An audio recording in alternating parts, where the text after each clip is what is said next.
Bien-aimés frères et sœurs, je reviens encore auprès de vous pour continuer l'étude que nous avons entamée il y a quelques mois. Donc nous sommes en train de voir l'étude sur le jugement.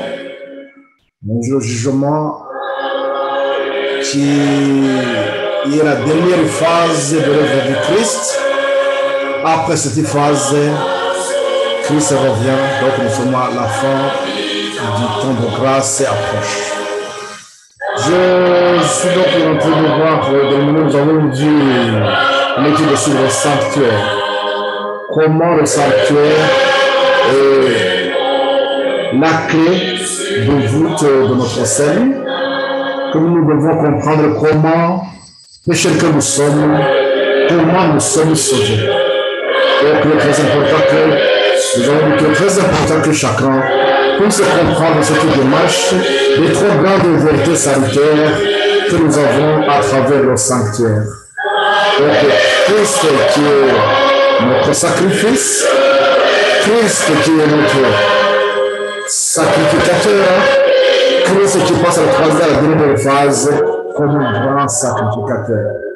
Donc, à travers cette étude, nous avons vu comment nos péchés sont pardonnés, sont effacés du livre de vie grâce à l'intercession de notre Seigneur. Nous allons donc continuer cette étude. Nous allons nous intéresser beaucoup plus à cette emprise que Satan a sur nous avec donc cet outil-là, le péché qui nous sépare de notre Dieu, le péché qui a séparé Adam et de Dieu. Donc nous allons aborder cette étude et tout d'abord je vous salue vous tous, car la grâce du Seigneur vous accompagne. Nous allons d'abord prier avant de commencer.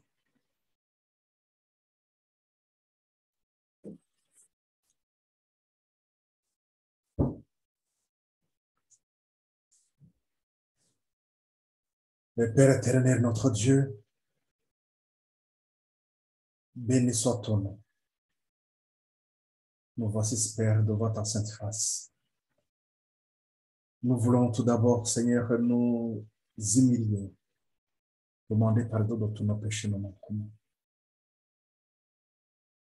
Dans les livres du ciel, nous savons que les anges enregistrent tout de même nos pensées. Père, veuillez nous pardonner. Nous sommes en train, Seigneur, de comprendre davantage combien le péché nous a détruits.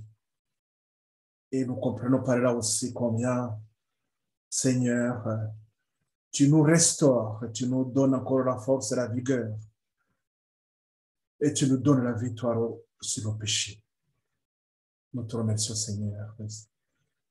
Nous voulons t'invoquer aussi pour que tes anges viennent nous assister, afin que, Seigneur, cette parole que tu nous instruis aujourd'hui puisse toucher notre cœur.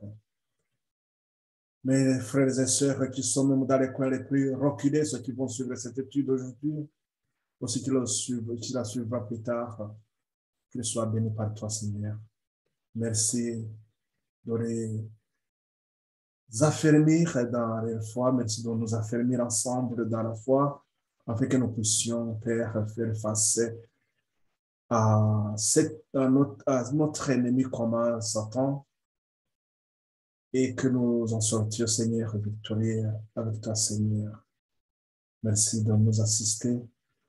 Au nom et pour la gloire de notre Seigneur Jésus-Christ, nous t'en prions. Amen.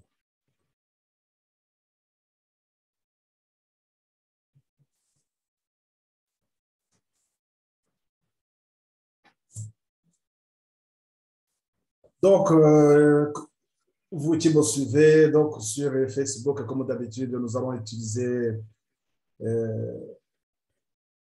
D'abord, je vous transmettrai la vidéo dès qu'elle sera prête. Comme ça, vous pourrez vous servir aussi des textes, les images qui pourront vous aider aussi pour comprendre davantage et essayer aussi, donc, à partir des versets que nous utilisons, et vous aussi approfondir cette étude, puisque ce que je vous donne n'est que seulement une infime partie de ce que vous devrez comprendre, vous devrez connaître. Je ne fais que vous donner seulement quelques lignes, ou bien j'oriente votre étude. C'est à vous de faire le nécessaire, comme nous allons voir, la sanctification, ressentir la douleur du péché, c'est une affaire individuelle. Personne ne peut sauver l'autre dans cette situation. Nous ne faisons que nous encourager tout simplement et à étudier et aller beaucoup plus dans la voie, dans la recherche de la vérité. Et donc, l'étude que nous allons voir aujourd'hui, il y a un rapport, donc c'est la suite de ce que nous avons vu sur le sanctuaire.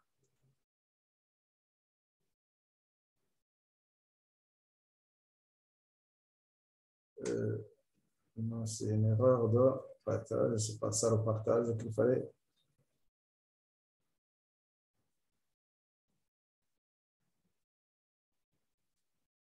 Donc, c'est sur le sanctuaire que nous avons vu la fois passée. Et aujourd'hui, donc, nous allons voir la crainte de Dieu. La crainte de Dieu, c'est aussi haïr le péché. La crainte de Dieu, haïr le péché. Craignez Dieu, rendez-lui gloire, car l'heure du jugement est arrivée. Cette phrase, ces mots, je pense, retentissent bien dans nos oreilles, puisque nous avons vu cet appel du premier ange, l'ange de l'Apocalypse 14, au verset 6 et 7. Et au verset 7, il est dit, craignez Dieu, rendez-lui gloire, car l'heure de son jugement est arrivée. Donc l'Apocalypse 14, cet appel à la repentance, à une préparation pour que ceux qui répondent à cet appel puissent rentrer dans la préparation, c'est-à-dire dans l'œuvre du deuxième ange.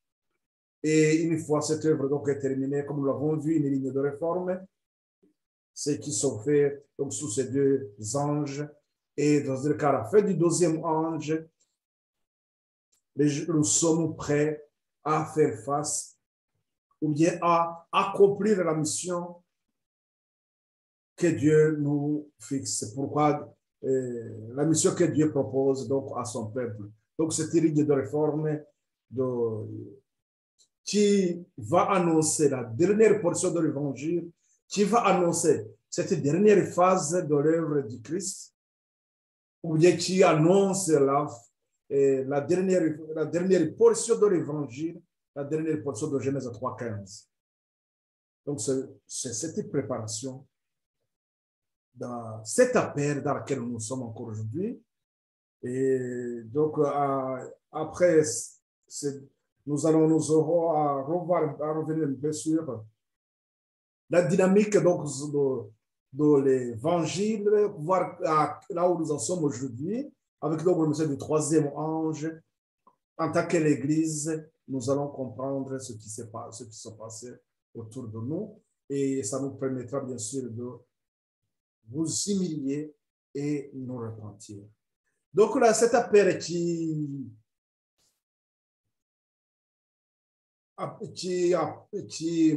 nous incite à la repentance, Il dit, je vis un autre ange qui volait par le milieu du ciel, ayant un évangile éternel pour l'annoncer aux habitants de la terre, à toutes nations, à toutes tribus, à toutes langues et à tout peuple. Et il dit ceci, il disait d'une voix forte, craignez Dieu et donnez-lui gloire, car l'heure de son jugement est venue. Et adorez celui qui a fait le ciel et la terre, et la mer et la source d'eau. Craignez Dieu et donnez-lui gloire. Je pense que nous comprenons très bien que ces paroles qui appellent à la crainte de Dieu n'étaient pas aussi données tout simplement avec le message du premier ange de l'Apocalypse 14. Ce message était aussi donné à Adam et Ève. Cet appel à craindre Dieu, à lui donner gloire. Donc, nous sommes ces créatures et ces créatures, Dieu nous a fait à son image pour que aussi nous l'adorons, pour que nous puissions et pour que nous marchions dans la crainte. Et c'est cet appel aussi qui était adressé à tout. Cet appel était toujours adressé à toutes les générations. Donc, craignez Dieu et donnez-lui gloire. Ça revient tout simplement à dire, débarrassez-vous du péché. C'est pour cela que c'était la première leçon que Adam et Ève aussi a eu, c'était de la repentance. Donc, avec le sacrifice, cette leçon, c'était de haïr le péché et amener le sacrifice pour faire la paix avec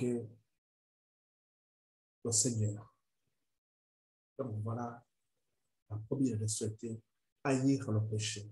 Voilà, c'est la raison pour laquelle notre étude aussi, après avoir vu comment les péchés sont traités à travers le sanctuaire, nous allons voir donc qu'est-ce que nous appelons même au péché. Qu'est-ce que nous appelons au péché? Donc, tout d'abord, il nous a dit que celui qui cache cette transgression ne prospère point. C'est Proverbe, donc, Proverbe au chapitre 28, verset 13. Celui qui cache cette transgression ne prospère point, mais celui qui les avoue et les délaisse obtient miséricorde. Nous comprenons par là tout simplement que si nous voulons obtenir le salut, la miséricorde, le pardon, il faut délaisser les péchés. Il faut confesser nos péchés, ne pas cacher nos transgressions. Satan cherche constamment à dominer sur nous par nos défauts, sachant bien que si nous les caressons, il finira par réussir. Pour cela, il nous trompe par sofatar sophisme. Il n'était pas possible de vaincre son penchant. Aujourd'hui, nous entendons partout des gens qui, dans les discussions, voire même dans les enseignements, de dire qu'on ne peut pas vaincre nos penchants, nos défauts, si on ne peut pas le faire. Certes, nous, dans notre faiblesse, nous ne pouvons pas. Mais Christ est là, il est venu pour ça. Pour nous débarrasser du péché, comme nous l'avons vu, les leçons, comment sont les trois grandes vérités que nous avons à travers le sanctuaire. Nous avons vu comment un pécheur est sauvé, comment les péchés sont effacés et nous sommes considérés comme si nous n'avons jamais péché. Donc voilà, c'est ça la finalité de la sanctification, cette œuvre du deuxième ange. Si ce qui cache et excuse les fautes pouvait voir Satan triompher à leur sujet, il s'arrêterait de les confesser et de les délaisser. On se rappellera que Jésus présente devant Dieu ses mains meurtries et son côté percé et dit à tous ceux qui veulent le suivre, ma grâce te suffit. Voilà Raymond qui nous rassure. 2 Corinthiens au chapitre 12 au verset 9.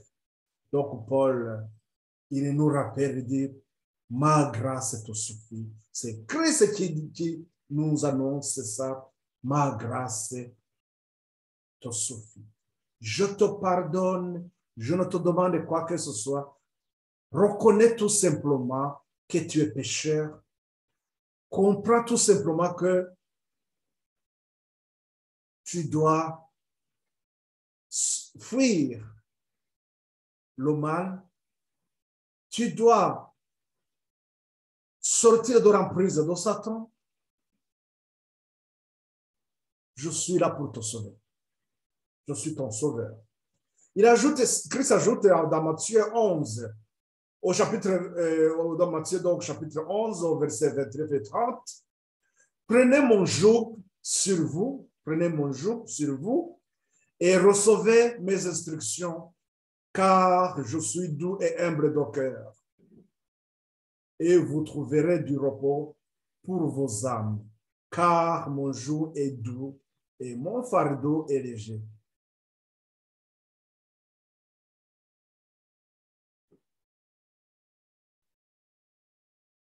Recevez mes instructions. J'aimerais que ensemble nous soulignions ces mots. Recevez mes instructions, mon enseignement, la lumière que je vous transmets, c'est une lumière qui vous éclaire sur le chemin, sur ce sentier périlleux, ce sentier étroit.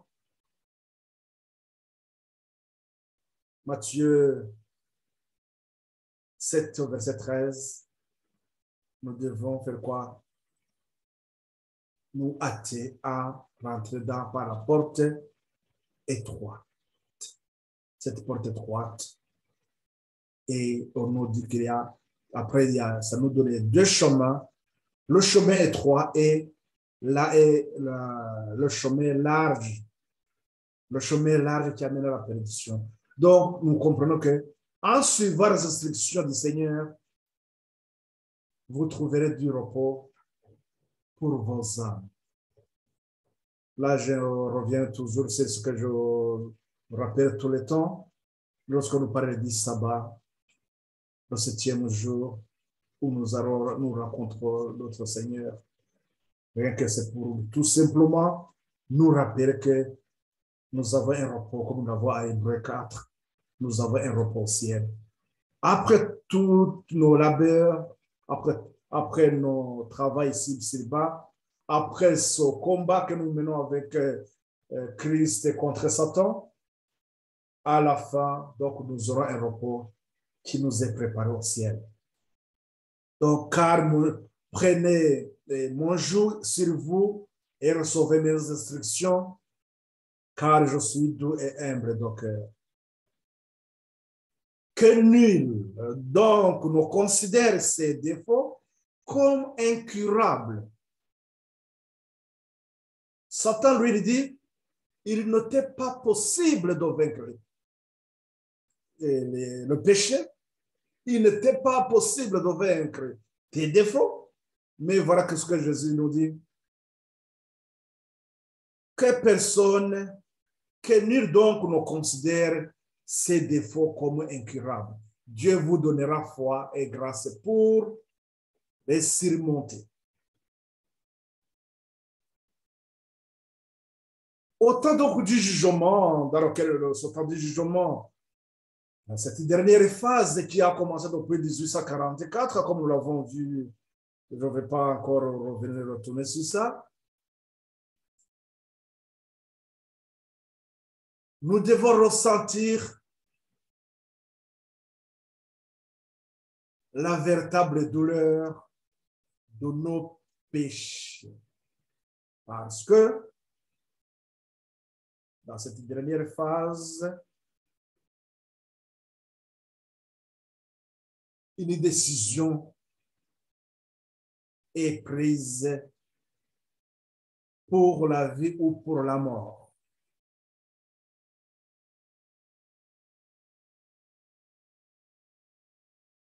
Rappelons-nous ce que nous avons vu concernant notre vie qui est enregistrée dans le livre du ciel. Tout ce qui est dans le livre des péchés nous condamne et détermine notre destinée qui n'est que dans ce cas-là la perdition. Donc, comme Jésus nous promet, nous rassure qu'il va faire effacer toutes nos transgressions, à condition que, bien sûr, nous haïssons les péchés, à condition que nous ressentions la douleur de nos péchés. C'est cette douleur de nos péchés qui va nous pousser à aller crier au Seigneur, demander pardon, de nous repentir. Nous vivons donc à l'époque du grand jour des expiations. Dans le culte mosaïque, donc cette étude qui était en rapport à travers le sanctuaire, dans le culte mosaïque, pendant que le souverain sacrificateur faisait l'expiation pour Israël, chacun devait se repentir de ses péchés et s'humilier devant le Seigneur sous peine d'être retranché de son peuple. Là, donc, nous comprenons quoi encore? Celui qui va cacher cette transgression sera retranché du peuple de Dieu. Ça revient encore par extrapolation, ça nous montre tout simplement que aussi, à la fin de temps, ceux qui auront toujours encore des péchés dans le livre de vie ne pourront pas être parmi les élus, parmi le peuple de Dieu. Maintenant, de même pendant les quelques jours de grâce qui restent encore, tous ceux qui veulent que leur nom soit maintenu dans le livre de vie doivent affliger leur âme devant Dieu, ressentir une véritable douleur de leur péché et faire preuve d'une sincère conversion. Un sérieux retour sur soi est nécessaire. Un sérieux retour sur soi est nécessaire. Rappelons-nous les paroles de Paul aussi quand il s'adresse aux Thessaloniciens, plutôt aux Corinthiens. Et il s'adresse aux Corinthiens au chapitre 13, au verset 5. Il nous appelle aussi à l'examen de soi. Examinez-vous et voir si vous êtes encore dans la vérité. Examinez-vous, voir si vous êtes, ou bien si vous suivez les instructions que notre Seigneur nous donne. Vous pouvez lire ce texte, donc c'est 2 Corinthiens au chapitre 13, au verset 5. Examinez-vous. C'est cet appel que Paul adresse aux Corinthiens, donc cet appel aussi nous est adressé aujourd'hui. La conversion, donc cette œuvre de préparation, est une affaire individuelle. Craignez Dieu et rendez-lui gloire. le message du premier ange qui appelle à la repentance. Donc, c'est qui appelle à une préparation. Et cette préparation, c'est une affaire individuelle. C'est une affaire individuelle. Pourquoi? Il faut, chez un bon nombre de ceux qui se disent disciples du Christ, que la légèreté et la frivolité disparaissent. Il faut que la légèreté et la frivolité disparaissent. Au prix d'une guerre sérieuse, on parviendra à vaincre ces tendances mauvaises et à remporter la victoire, car cette œuvre de préparation est une affaire individuelle. Nous parviendrons à vaincre nos tendances, encore, nous confirmons comme nous l'avons vu. Donc, Satan, lui, il va nous dire que nous ne pouvons pas, mais ici encore, nous sommes encore rassurés que, au prix d'une guerre sérieuse, un examen sur soi-même, nous parviendrons à vaincre nos tendances mauvaises et à remporter la victoire, car cette œuvre de préparation est une affaire individuelle. Rappelons-nous le message du troisième ange aussi à la fin, on nous dit au verset Apocalypse 14 au verset 12, il est question aussi de cela qui vaincra. Donc, il faut que nous ayons la victoire sur nos tendances mauvaises, notre imperfection, nos tendances vers le péché. Nous ne sommes pas sauvés par groupe. Encore une fois, je reviens de ce que je vous disais, que on ne peut pas sauver son enfant, de même qu'une maman ne peut pas sauver son enfant. De même, nous ne pouvons pas être sauvés parce que nous appartenons à tel ou tel groupe, parce que nous sommes dans telle ou telle église. Non.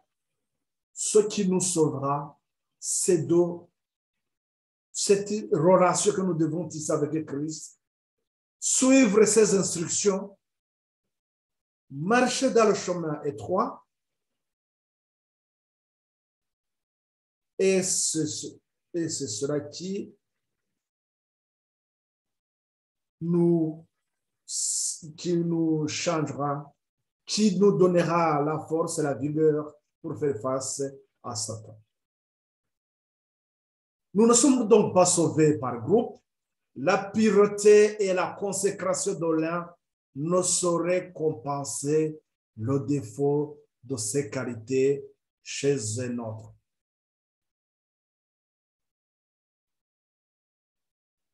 La pureté et la consécration qui manque chez mon enfant, ma femme, je ne pourrais pas lui apporter. Ces qualités, si ces qualités manquent, comment on peut les voir, comment on peut avoir ces qualités? C'est encore aller au pied du Christ, confesser nos péchés, écouter l'Esprit de Dieu qui nous parle, qui nous indique tous nos défauts, et il est question tout simplement de reconnaître que nous sommes pécheurs et demander pardon. Quoique toutes les nations doivent passer en jugement, Dieu examinera le cas de chaque individu avec autant de soin que si celui-ci était seul sur la terre.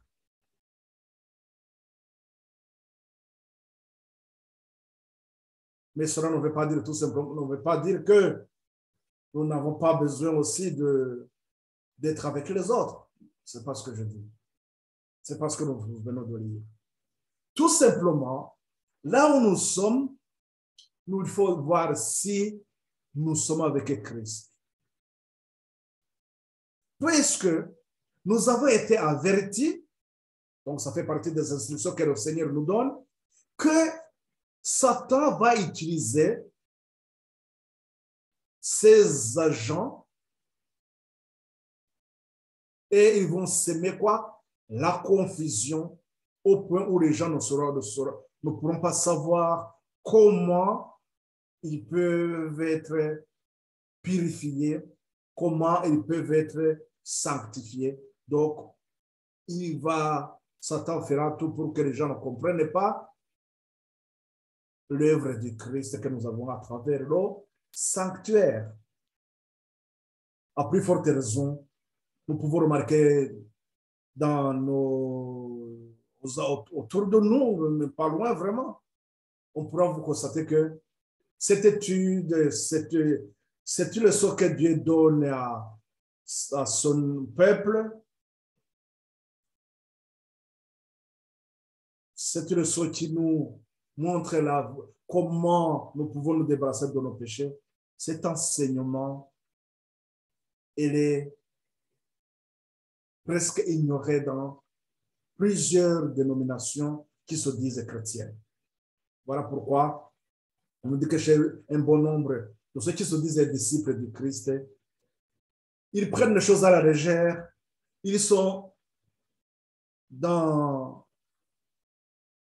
ces faux enseignements qui les égarent du vrai chemin, et Satan, ce qu'il veut, c'est que à la fin, ces gens seront pesés et on trouvera qu'ils n'ont pas eu vraiment la vraie connaissance. Donc, ils ont été amenés loin du chemin du salut.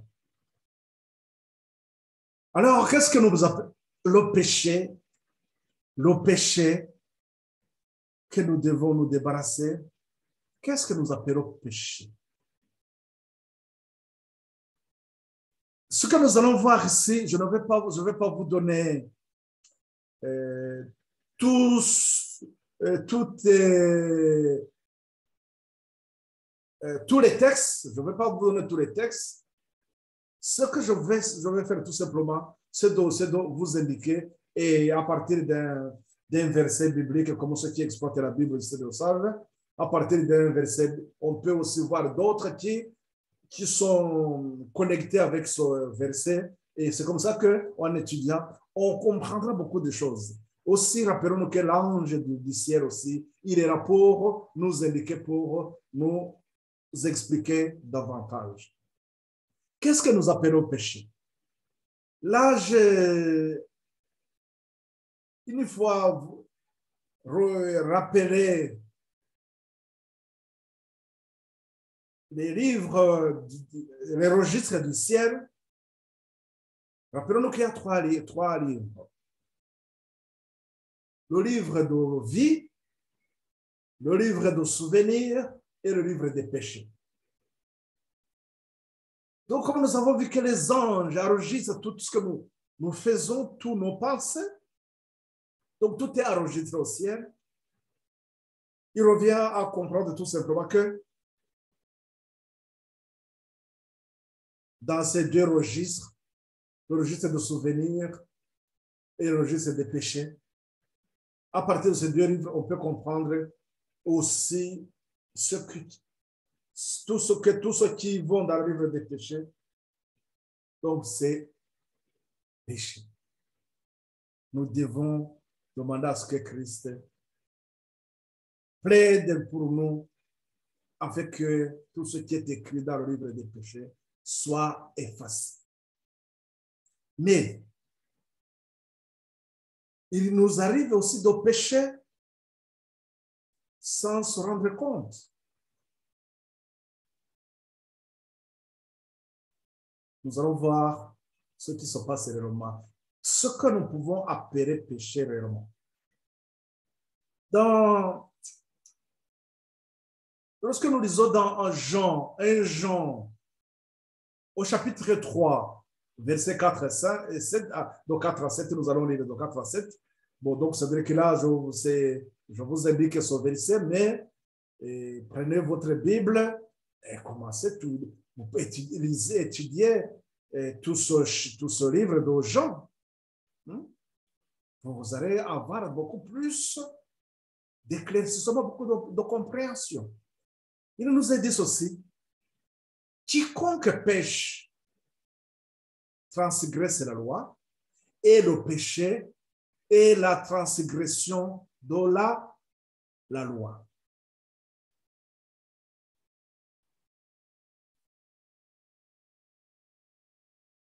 Là, on va donc continuer. Je voudrais encore insister sur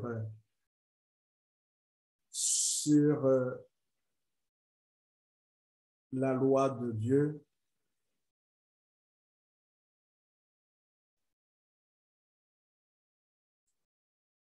Lorsqu'on parle de la loi de Dieu, pour certains vont directement dire: ah, il y a 10 commandements. Mais nous devons nous rappeler que les 10 commandements écrits sur les tables, on nous dit que c'est les tables de la loi, les 2 tables, c'est Dieu a demandé à Moïse, a donné ces tables à Moïse. Donc, c'est lorsque le peuple d'Israël était dans le désert, il venait de sortir de l'Égypte. Et alors, ceux qui ont vécu avant le peuple d'Israël, ils utilisaient quel commandement?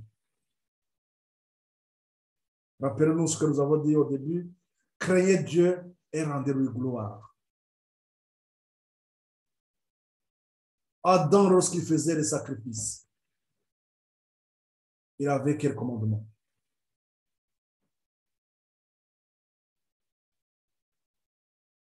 Les instructions que Dieu donne, ces instructions exigent notre obéissance. Lorsque nous sommes désobéissants, nous transgressons quoi? Nous transgressons la loi.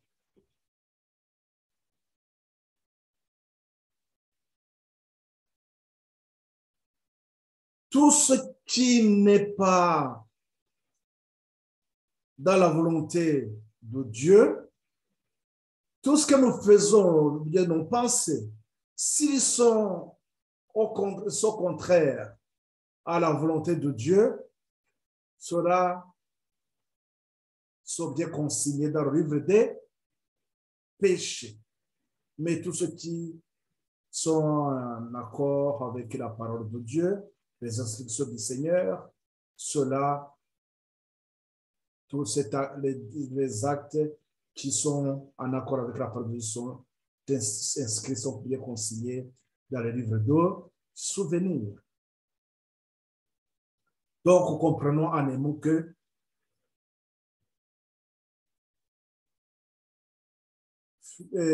transgresser la loi de Dieu, c'est ne pas obéir aux instructions de notre Seigneur.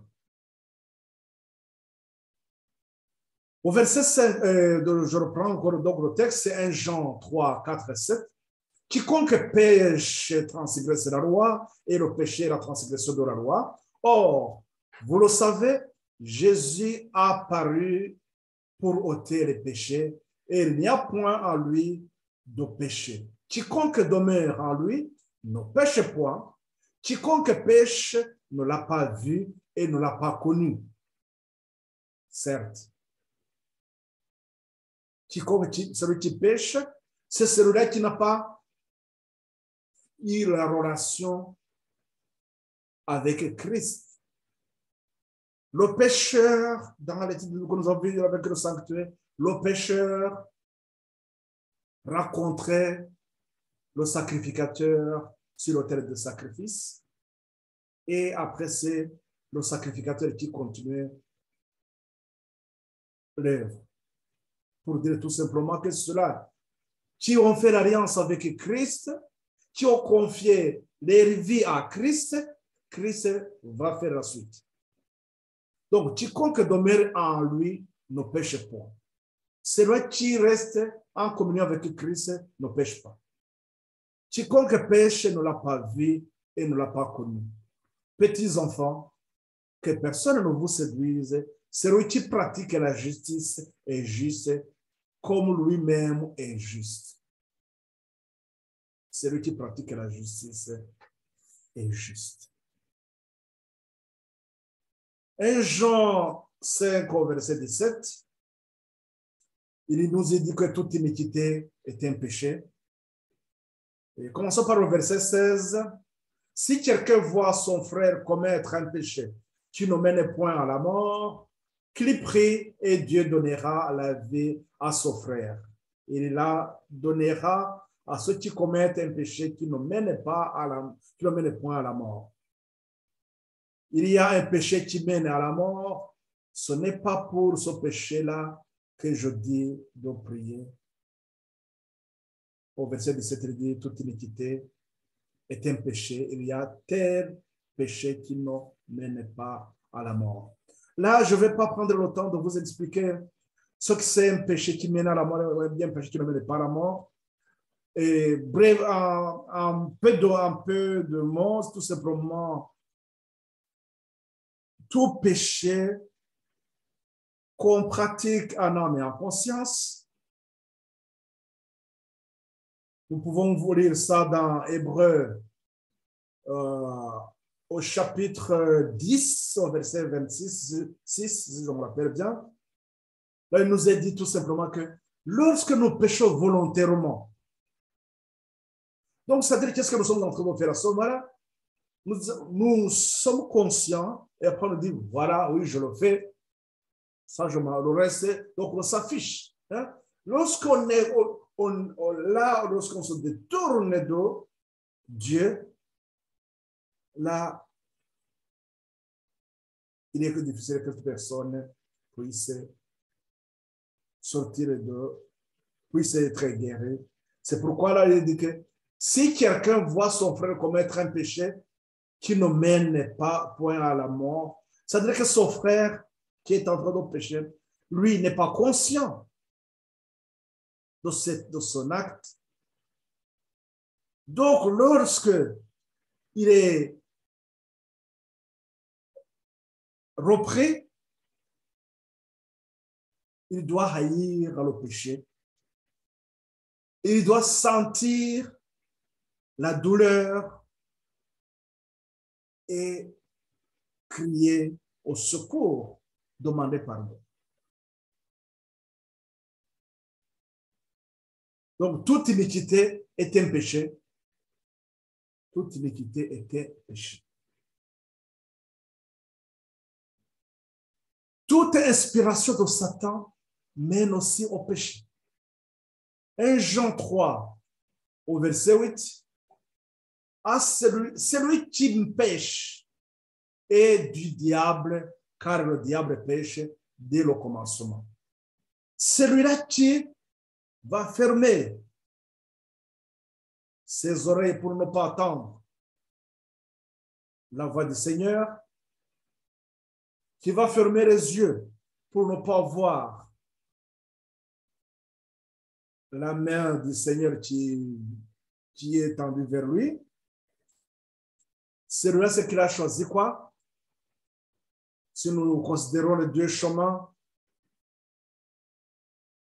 le chemin éclairé par Christ, qui est suivi par ses enfants, le chemin qui a été suivi par Abel, c'est ce chemin de l'obéissance qui suivait, donc suivre les instructions du Seigneur. Il y a aussi ceux qui vont faire comme Caïn et qui vont suivre un autre chemin. Donc, celui-là, il pêche, il est du diable. le Fils de Dieu a paru afin de détruire les œuvres du diable.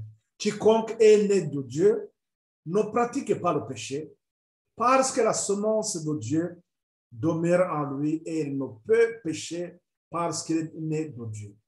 Là, nous voyons cette relation que nous devons entretenir, cette relation qui nous unit avec Christ, qui fait que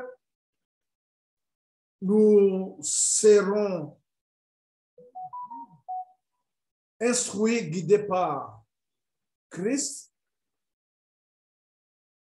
et cela va faire à ce que nous puissions continuer à marcher dans la voie de la sanctification. Donc, celui-là ne peut pas pécher. Il est né de Dieu. Il est dans la conversion. Jean, donc, au verset 8, Jean, chapitre 8, au verset 44, et on peut commencer par 42. Jésus leur dit, si Dieu était votre Père, vous m'aimeriez car c'est de Dieu que je suis sorti et que je viens. Je ne suis pas venu de moi-même, mais c'est lui qui m'a envoyé. Pourquoi ne comprenez-vous pas mon langage? Parce que vous ne m'écoutez pas. Vous ne pouvez pas écouter ma parole. Vous avez pour père le diable et vous voulez accomplir les désirs de votre père. Il a été meurtrier. Il a été meurtrier dès le commencement et il ne se tient pas dans la vérité parce qu'il n'a pas de vérité en lui. Lorsqu'il profère le mensonge, il parlerait de son propre fond car il est menteur et le père du mensonge. Jésus, il était en train de discuter avec donc le peuple, les Juifs qui disaient oui, ils sont les descendants d'Abraham. Jésus leur disait que le fait que il disait que c'est sa parole qui va les délivrer. Il disait non, nous n'avons jamais été esclaves. Nous sommes l'enfant d'Abraham. Mais après, il faisait comprendre que le fait qu'ils pêchent, ils sont esclaves du péché. C'est là où Jésus essaie de leur faire comprendre que le fait qu'ils ne veulent pas l'écouter, ils ne l'aiment pas, donc ils ne sont pas enfants d'Abraham. Parce que s'ils étaient enfants d'Abraham, ils allaient aimer Jésus. Après, c'est là où je lui dis, voilà, ne continuez pas à vous dire que vous êtes enfants de Dieu, mais vous êtes du diable. Vous avez pour père le diable. Et Jean 3, 8, nous avons vu que celui qui pêche est du diable. Donc, c'est là on voit que Satan a une emprise sur une multitude de gens. Nous devons comprendre que nous sommes donc esclaves. La raison pour laquelle donc Jésus, même quand il délivrait le peuple d'Israël de l'esclavage en Égypte, c'est à partir de ça, c'est juste après qu'il les a fait comprendre comment justement on peut se débarrasser du péché. C'est à ce moment qu'il a fait une leçon sur le sanctuaire.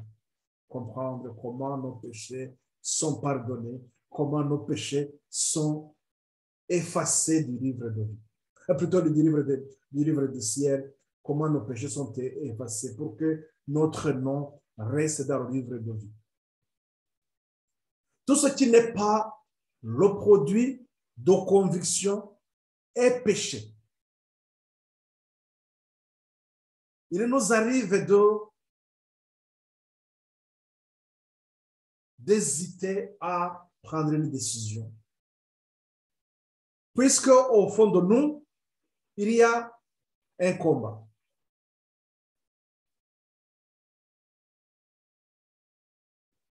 Quand on parle de ce combat qui est au fond de nous, Nous avons d'abord des convictions. Ces convictions viennent de quoi? D'où? Ou bien ce qui fortifie notre foi. Cela vient de ce que nous étudions. Vient des instructions. Ces instructions du livre, ces instructions que Dieu nous donne fortifient notre foi. Et je crois que c'est Romains 10, au verset 17, si je me rappelle bien, on dit que la foi vient de ce que nous entendons. Ce que nous entendons vient de la parole de Dieu. Et c'est cela qui va créer en nous les convictions. Donc, lorsque nous avons des convictions et qu'il y a quelque chose qui nous est demandé de faire, qui est contraire à nos convictions, et que nous cédons à ça, nous sommes donc ça sera et devient un péché. Là, je peux vous donner cet exemple de ce qui s'est passé dernièrement lorsque nous voyons dans ce courant de cette crise-là de Covid, crise sanitaire de Covid, lorsque on impose des gens à des piqûres, même c'est à ceux qui sont conscients, qui savent ce qui se passe sérieusement, qui ont compris ce qui va se passer, mais par peur de perdre le travail, je ne sais pas, d'autres privilèges et autres, hein, les gens peuvent dire non, là j'accepte, je vais le prendre. C'est-à-dire qu'on va faire quelque chose contre ses convictions. Donc, ce n'est pas à son propre gré que la personne s'engage dans ça. Donc, c'est par contrainte. Donc, c'est-à-dire que lorsqu'on fait quelque chose par contrainte, ça devient un péché. Or, Romains chapitre 14, verset 23, disons à partir du 22, cette fois que tu as gardé là pour toi devant Dieu. Là, pour vous donner le contexte, il s'agissait d'une discussion qui était en rapport avec le manger, le boire. Et comme les gens ne sont pas, tous n'étaient pas au même instruits de la même façon, donc les autres n'ont pas eu des convictions, n'ont pas eu des enseignements. Et donc, ceux-là qui sont dans la lumière, qui ont compris, ne devraient pas les poser aux autres. C'est pour cela que Paul parle aux Romains, il dit, cette fois que tu as gardé là pour toi devant Dieu. Heureux celui qui ne se condamne pas lui-même dans ce qu'il approuve. Il ne faut pas qu'il y ait un combat dans notre cœur. Il ne faut pas que... Donc, si notre foi intérieure est en harmonie vraiment de ce que nous faisons, là, ce n'est pas un péché. Ça devient un péché parce que on sait très bien que c'est un péché. Ce que nous allons faire, c'est un péché. Mais lorsque, dans l'ignorance, on fait des choses, c'est-à-dire que lorsqu'on est ignorant, donc il n'y a pas ce conflit. Il n'y a pas ce conflit au fond de nous. Donc, ça veut dire que là, on avance en âme et en conscience, bien apaisé. Mais celui qui connaît, qui comprend les choses, lui, il va avoir un combat en lui. Donc, c'est ça ce qu'on nous dit que pour lui, ça sera un péché. C'est ça qu'on est en train de nous expliquer. Heureux celui qui ne se condamne pas lui-même dans ce qu'il approuve. Mais celui qui a de doutes au sujet de ce qu'il mange est condamné parce qu'il n'agit pas par conviction. Et soulignons sur le point qui suit, tout ce qui n'est pas le produit d'une conviction, donc ça devient un péché.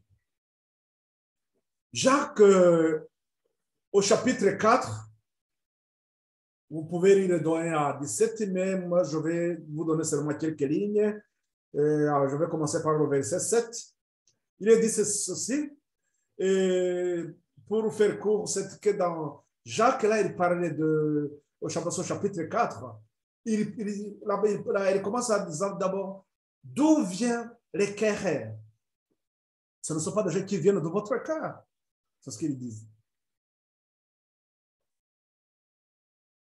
Donc, il montre combien nos pensées, notre foi intérieure, comment créer des problèmes et des difficultés dans la vie. Donc, il dit aussi, soumettez-vous donc à Dieu, résistez au diable et il fuira loin de vous. Approchez-vous de Dieu et il s'approchera de vous. Nettoyez vos mains, pécheurs, purifiez vos cœurs, hommes irrésolus. Sentez vos misères, soyez dans le deuil et dans les larmes, que votre rire se change en deuil et votre joie en tristesse. Humiliez-vous devant le Seigneur et il vous élèvera. Ça, donc, c'est le verset 10. On va directement au verset 17 pour aller beaucoup plus vite. On nous dit ceci. C'est lui donc qui sait faire ce qui est bien et qui ne le fait pas commet un péché. Romains, on nous dit que tout ce qui n'est pas produit d'une conviction, c'est un péché. Et Jacques, là, il nous dit, c'est lui qui sait faire ce qui est bien et qui ne le fait pas commet un péché. Combien dans ce monde, les gens, par question tout simplement de, je sais pas, d'intérêt quelconque, ne rendent pas justice à celui qui devrait en avoir. Et combien il y a des intrigues qui se font alors qu'on sait très bien que ce qu'on va avoir faire, ça va apporter le mal. Donc, celui qui sait faire ce qui est bien et qui le fait et qu'il ne le fait pas, donc commet un péché. La pensée donc de l'homme est toujours mauvaise. Donc, c'est-à-dire qu'il va aller aussi vers le péché, il va amener le péché. Proverbe au chapitre 24, au verset 9, au période de 2 versets, on commence par le verset 8, il est dit ceci. Celui qui médite de faire le mal s'appelle un homme plein de malice. La pensée de la folie n'est que péché. Et le moqueur est une abomination parmi les hommes. La pensée de la folie n'est que péché. En un mot, c'est question de voir, est-ce que si nos pensées sont ennoblies par la parole de Dieu, les instructions de Dieu, donc on ne pourra pas aller vers des choses frivoles, les gens de ce monde, les choses de ce monde. On ne pourra pas être attiré par la folie de ce monde. Rappelez-nous donc, il y a un verset qu'on a parlé tout à l'heure, on n'a pas lu, mais c'était dans 1 Jean 5, au verset 19, qui nous dit que ce monde est dans les mains et sous l'emprise de Satan. Donc, tout ce que nous voyons dans ce monde, la plupart des choses, c'est tous les plans politiques, socio-économiques, on voit que ce ne sont que les pensées de l'homme, les pensées ce ne sont pas les pensées de Dieu qui dirigent ce monde. Donc, voilà pourquoi aussi nous devons prendre garde et non pas nous laisser entraîner par les pensées de l'homme qui sont mauvaises depuis notre enfance. Et donc là, il y a un verset que je n'ai pas changé, je l'avais écrit en Kinyarwanda, donc c'est Itangiro, donc c'est Genèse 6, au verset 5. Il nous dit aussi, l'Éternel vit que la mécanique des hommes était grande sur la terre et que toutes leurs pensées de leur cœur se portaient chaque jour du commun vers le mal. Donc, Genèse 6 au chapitre 6 au verset 5, Dieu, lorsqu'il allait punir le monde avec le déluge, il va punir par le déluge, et Dieu avait remarqué quand même que les pensées de l'homme portaient toujours vers le mal. Et dans le chapitre 8, au verset 21, lorsque Noé venait de sortir donc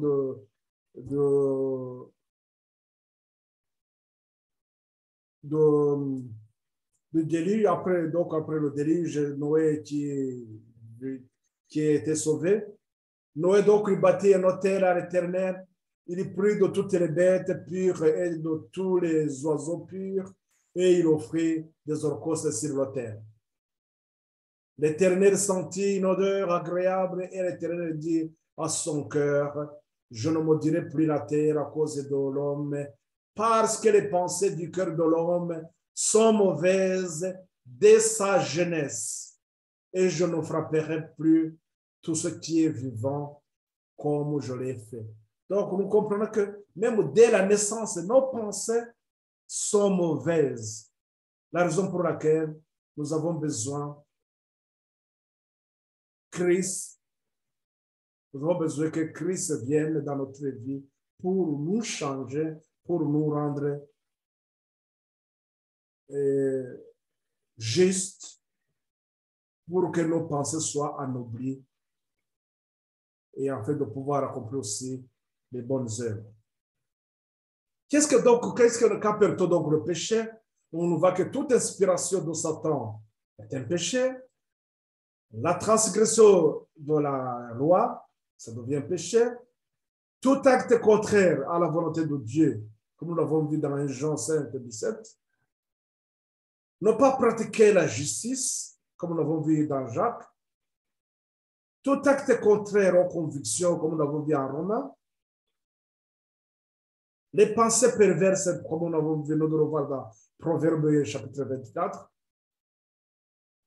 La pensée d'un cœur non sanctifié mènera toujours aussi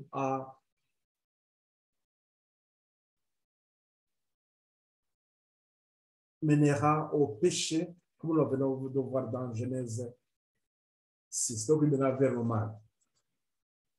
Donc, ce texte que je vous donne, comme je vous disais tout à l'heure, ce n'est pas, je vous ai dit ça au début, vous pouvez, à partir de ce texte, vous pouvez avoir d'autres textes aussi qui sont attachés qui sont connectés avec ces versets.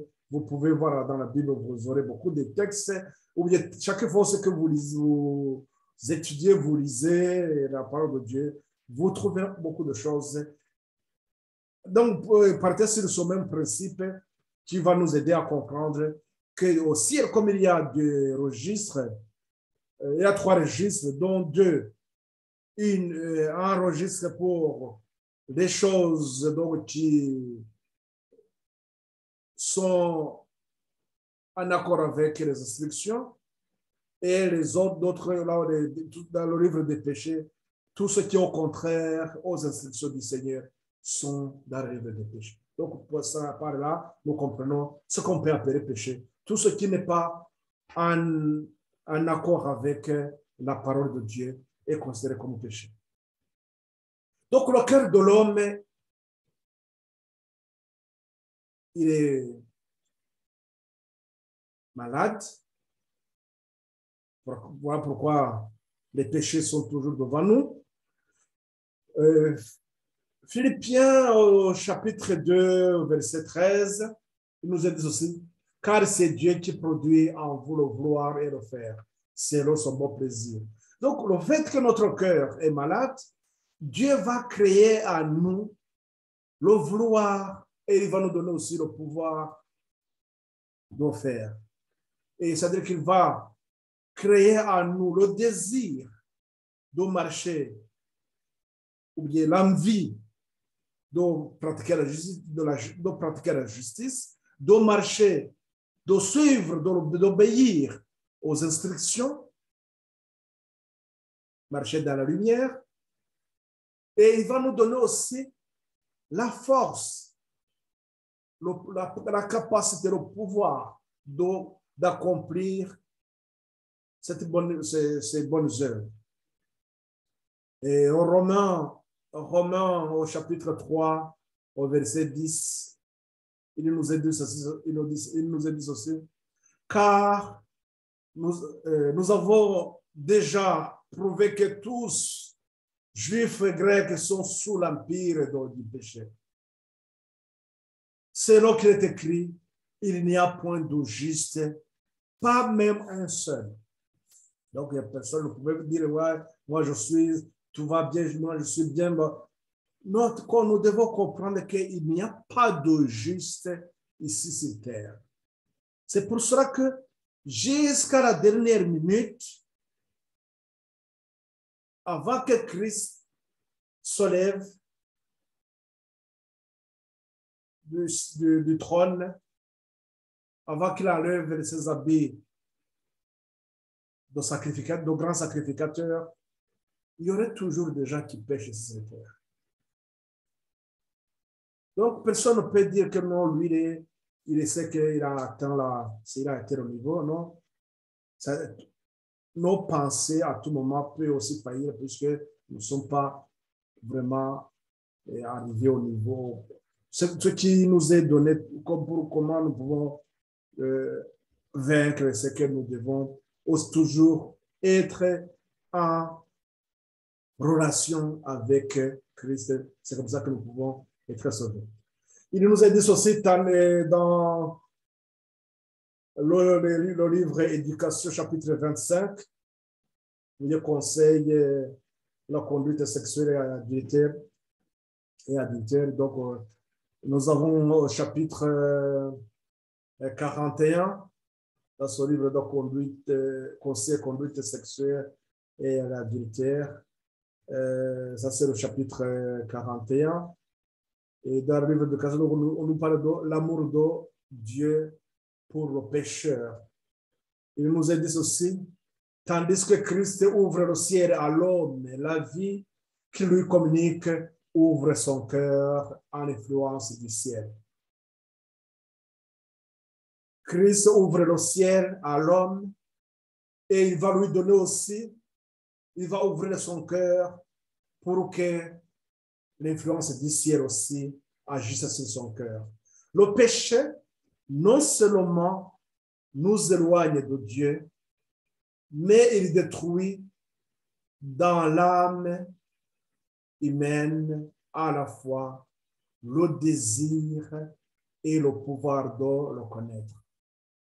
Satan, le péché, il va détruire en nous aussi le désir et aussi le pouvoir. Voilà pourquoi le verset de Philippiens 2,13, il nous dit que sur cette infirmité, Dieu il nous propose qu'il va produire en nous le vouloir de ce désir, il va le produire en nous et il va nous donner aussi la capacité, donc le pouvoir de vaincre.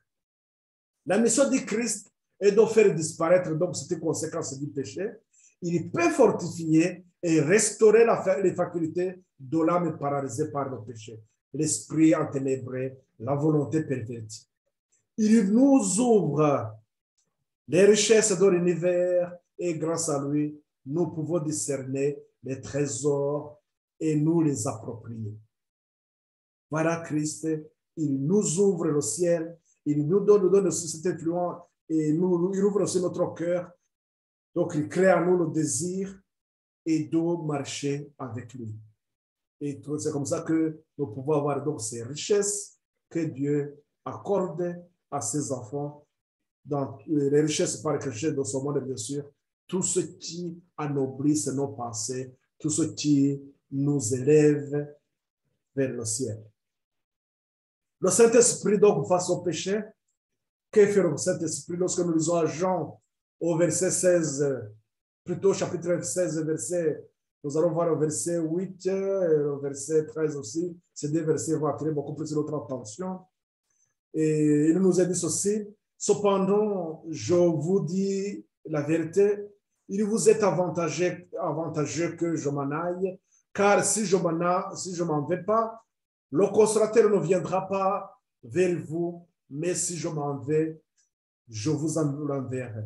Et quand il sera venu, il convaincra le monde en ce qui concerne le péché. Donc, le Saint-Esprit va nous convaincre de ce qui est du péché. Il va convaincre le monde en ce qui concerne le péché. Lorsque nous sommes convaincus et que nous faisons des choses contraires à nos convictions, ça devient un péché. Même lorsque on n'avait pas eu restriction, donc ça, comme nous l'avons vu, on est dans l'ignorance, là, ce n'est pas considéré comme un péché, puisqu'on est dans l'ignorance. La justice et le jugement, donc il va convaincre le monde en ce qui concerne le péché, la justice et le jugement. Le péché, la première étape, ce qui a rapport avec l'œuvre du premier ange, qui appellera à la repentance, et la justice, l'œuvre du deuxième ange, et le jugement, la dernière phase, ce que nous sommes en train de voir. Donc, c'est ce thème que nous sommes en train de voir, le jugement. Donc, il va nous convaincre, le Saint-Esprit va nous conduire, si nous revenons dans ce processus que nous avons vu à travers le sanctuaire, c'est ces trois grandes vérités salutaires, qui est la repentance, la justice et le jugement. Ou bien, d'autres termes, haïr le péché, rentrer dans la voie de la sanctification et passer devant le trône de grâce, grâce à Christ qui plaide auprès du Père.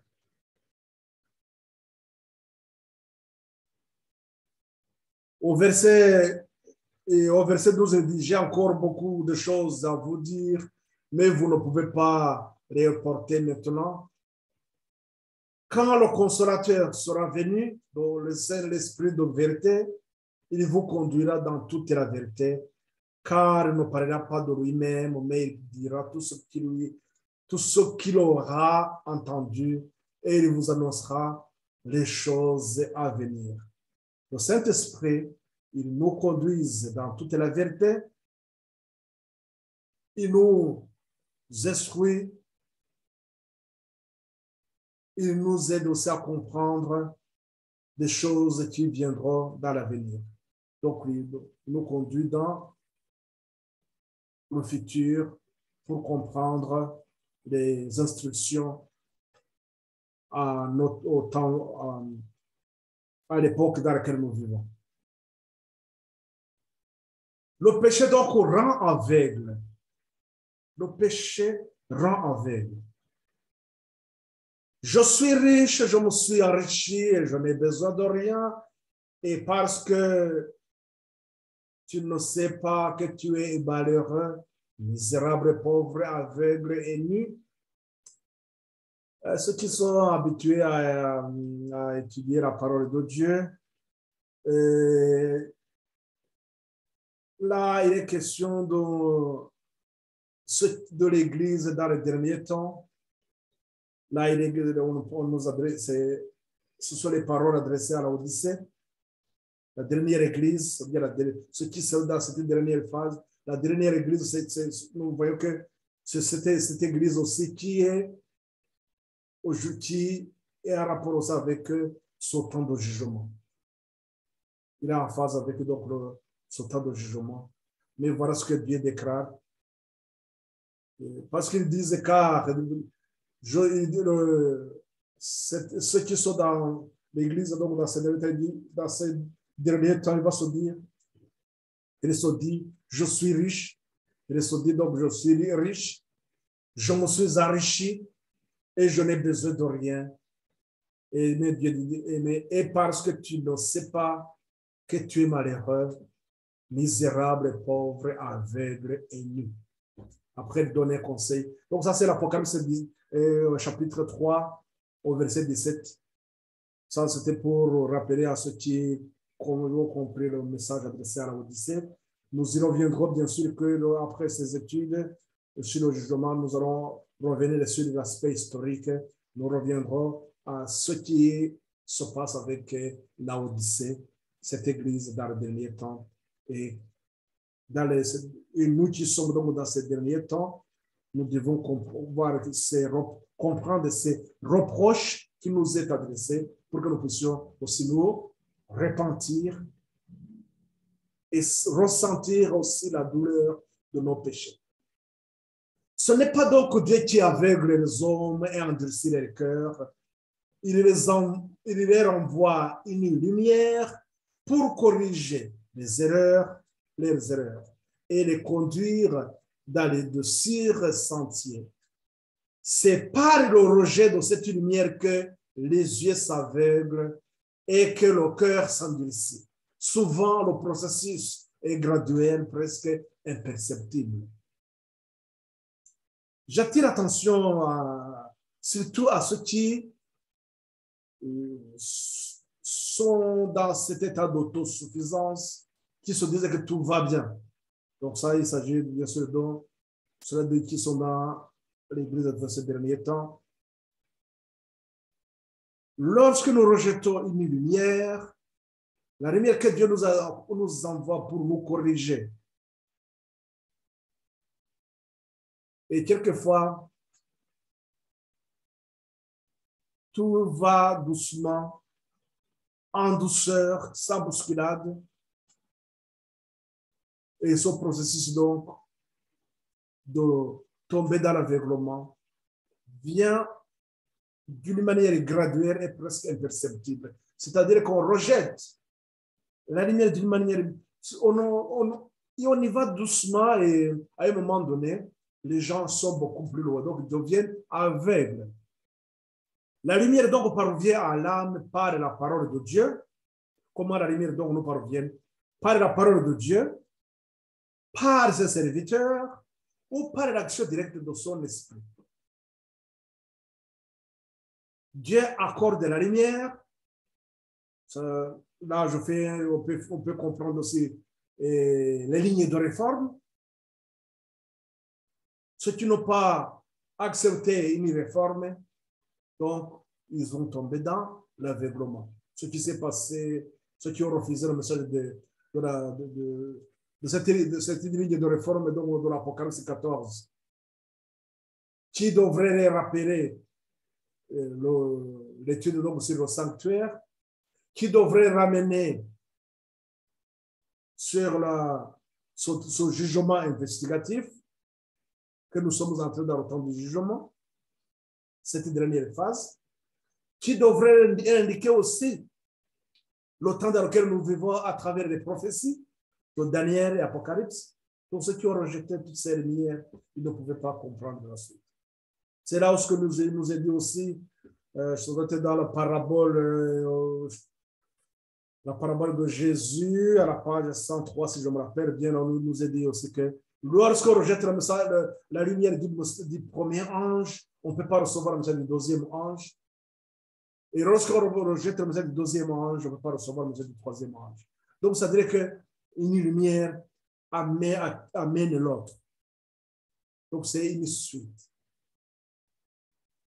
Donc, la lumière parvient à l'âme par la parole de Dieu, par ses serviteurs ou par l'action directe de son esprit.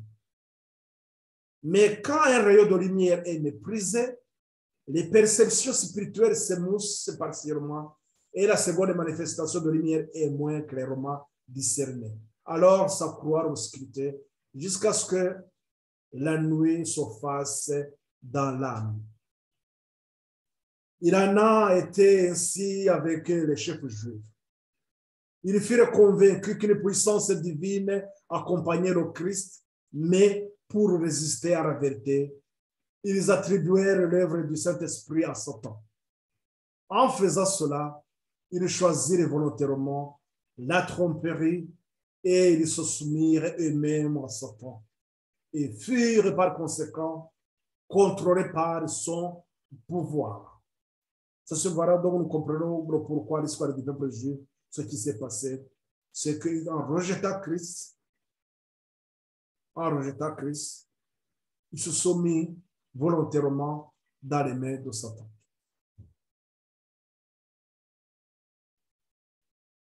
Haïr donc le péché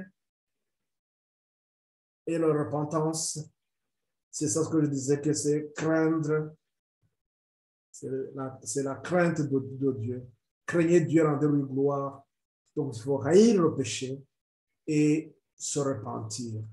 Le Christ est venu pour restaurer dans sa beauté originelle un monde perdu dans le péché. Il n'y aura ni péché, ni malade sur la nouvelle terre, et le corps sera rétabli dans sa perfection primitive. Jésus, il veut nous restaurer dans l'état, dans la beauté originelle, avant que le péché arrive sur la terre. Donc, c'est comme ça qu'il veut nous rétablir et nous donner dans ses capacités, dans ses facultés qu'avait Adam avant la chute, avant l'arrivée du péché. Il dit donc, c'est pourquoi on nous dit encore que nous refléterons l'image sans tache de notre Seigneur. Dans ces conditions-là, donc nous refléterons l'image de notre Seigneur. Le développement du caractère chrétien qui tend vers cet état de perfection est un acheminement vers la beauté. Tandis que le cœur se transforme par le renouvellement de l'esprit, les grâces de ce dernier marquent le visage qui reflète le raffinement, la délicatesse, la paix, la bonté, l'amour pur et tendre de l'âme débordée. Et là, donc l'âme déborde. Donc, c'est-à-dire que l'âme, il va, c'est ce que nous, à travers ça, on comprend pourquoi lorsque les enfants de Dieu comme Étienne, lorsqu'il était devant ces genoux, donc lorsqu'on allait le lapider, on le voyait calme, serein, et il avait la paix en lui, malgré que tous les enfants de Dieu qui ont été persécutés. Nous avons un autre aussi qui s'appelle Jean Galis, qu'on a mis sur le bûcher. Lorsque le brûlait, il chantait, il était toujours dedans, il chantait toujours.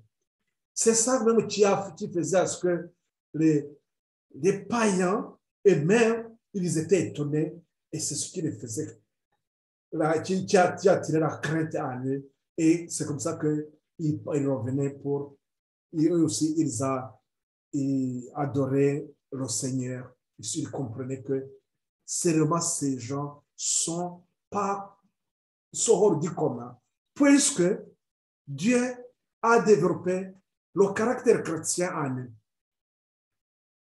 Il a renouvelé leur esprit et leurs marques de visage, on les voit, ils sont sereins, ils ont la paix, la bonté, l'amour pur et tendre, donc déborde leur cœur.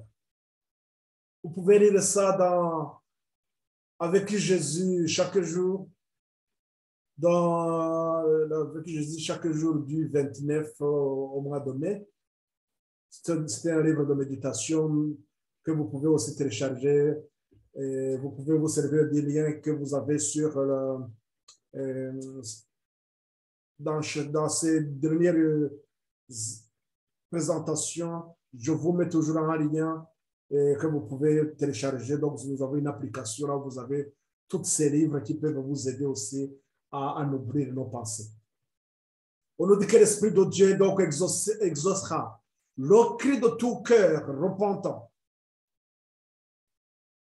Car la repentance est un don de Dieu, une preuve que le Christ attire une âme.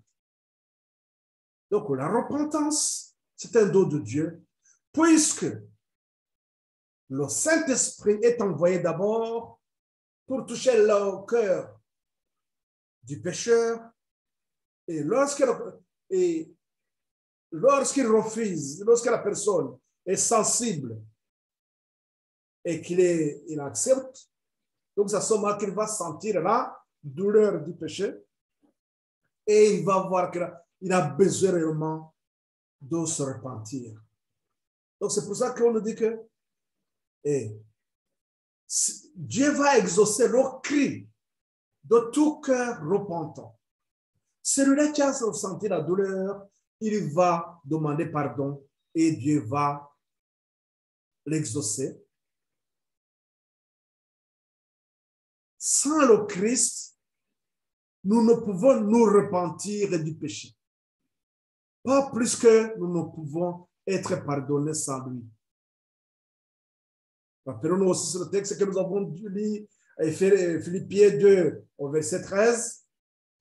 C'est lui qui va créer en nous le vouloir, le désir, et il va nous donner aussi le pouvoir, ou bien la capacité de vaincre notre tendance mauvaise. Mais le problème qui se pose, c'est que il nous est dit aussi,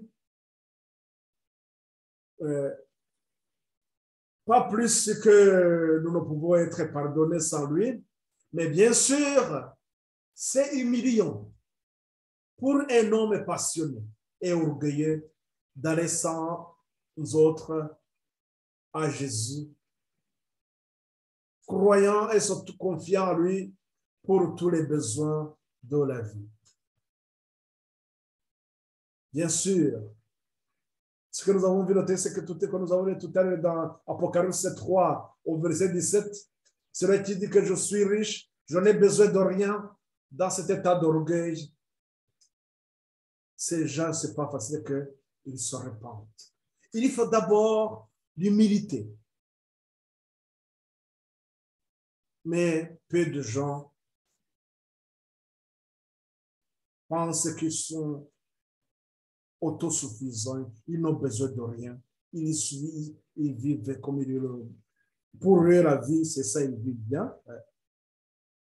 Mais je pense que dans des cas comme ça, il faudrait considérer tout simplement c'est comme un animal qui est là, bien engraissé. Mais la finalité de cet animal, c'est quoi? C'est comme les herbes aussi qui poussent dans une terre bien entretenue, dans une bonne terre. Mais ça reste tout simplement une plante. Mais finalement, je rappelle encore une fois, mes frères et sœurs, nous avons été créés à l'image de Dieu. Dieu avait une mission, avait une grande considération à nous. Il nous considère comme nous devons ces créatures semblables à l'image de Dieu.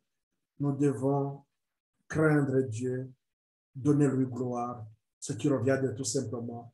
Nous devons penser à notre sanctification, parce qu'à la fin de la sanctification, il y a le jugement, et dans le jugement, notre situation est déterminée.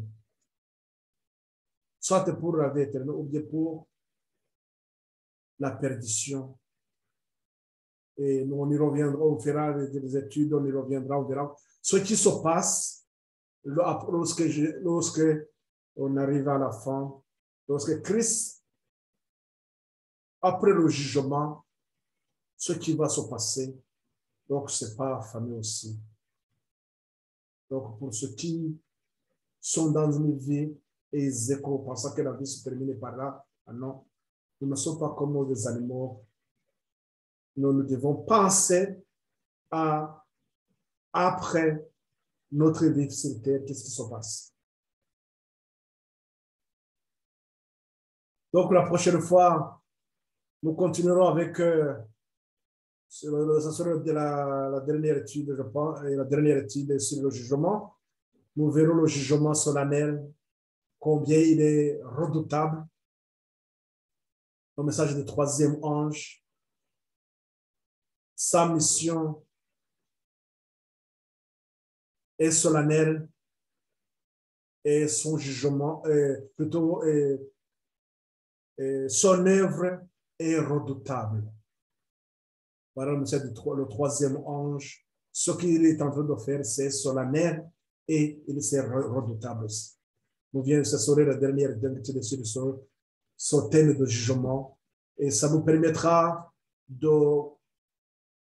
d'aborder donc l'aspect historique. Ça nous permettra de comprendre réellement ce qui se passe avec la dernière Église dans ces derniers temps. Que le Seigneur vous accompagne, que Christ continue à vous fortifier dans cette situation que nous traversons ensemble. Ma prière pour vous et prière pour moi aussi.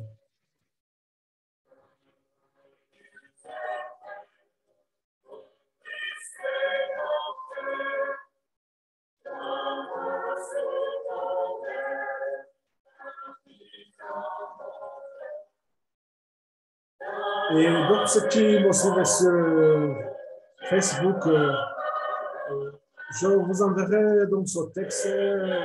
Ou bien vous pouvez voir même l'étude que nous avons vu la fois passée sur le sanctuaire. Je vous avais mis un lien. Vraiment, je vous conseille, je vous exhorte, vous pouvez prendre cette application IG White, donc sur la page, la première page, donc le titre, sur le titre en bas, vous avez cette application, vous pouvez la télécharger.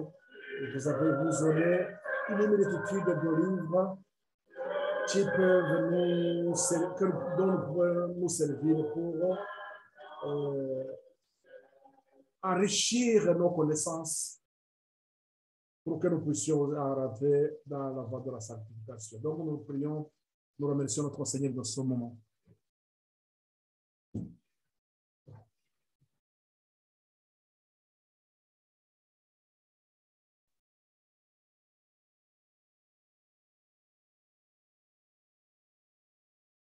Père éternel, merci de ce temps que tu nous as accordé, de l'accompagnement dans cette étude, Seigneur,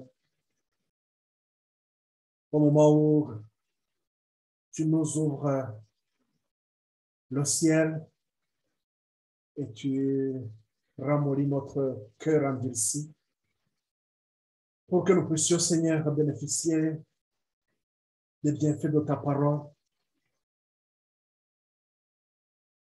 Tu en oublies nos pensées afin que nous puissions, Seigneur, suivre tes instructions.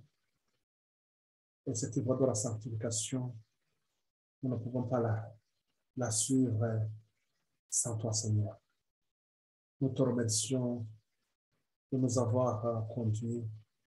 Nous te remercions, Seigneur, de la façon dont tu conduis chacun dans ce combat que nous menons jour après jour. Veuille, Seigneur, nous aider, de créer en nous le désir et l'envie de marcher avec toi et apporte à chacun de nous, Seigneur, la force nécessaire pour vaincre nos tendances mauvaises, afin que nous puissions, Seigneur, marcher humblement devant ta sainte face vers le canal céleste. Veuille, Seigneur, conduire nos pas dans la sainteté. Que jour après jour, Seigneur, notre nom reste dans le livre de vie. Veuillez nous accorder ton Saint-Esprit, le Saint-Esprit qui va nous convaincre de notre état pécheresse, ce Saint-Esprit qui va nous faire ressentir la douleur de notre péché et nous pousser à la repentance. Cette préparation qui doit se faire en avance et en fait que nous puissions marcher dans la voie de la sanctification et après laquelle le jugement nous sera favorable. Merci Seigneur. Au nom et pour la gloire de notre Seigneur Jésus-Christ, nous te remercions. Amen.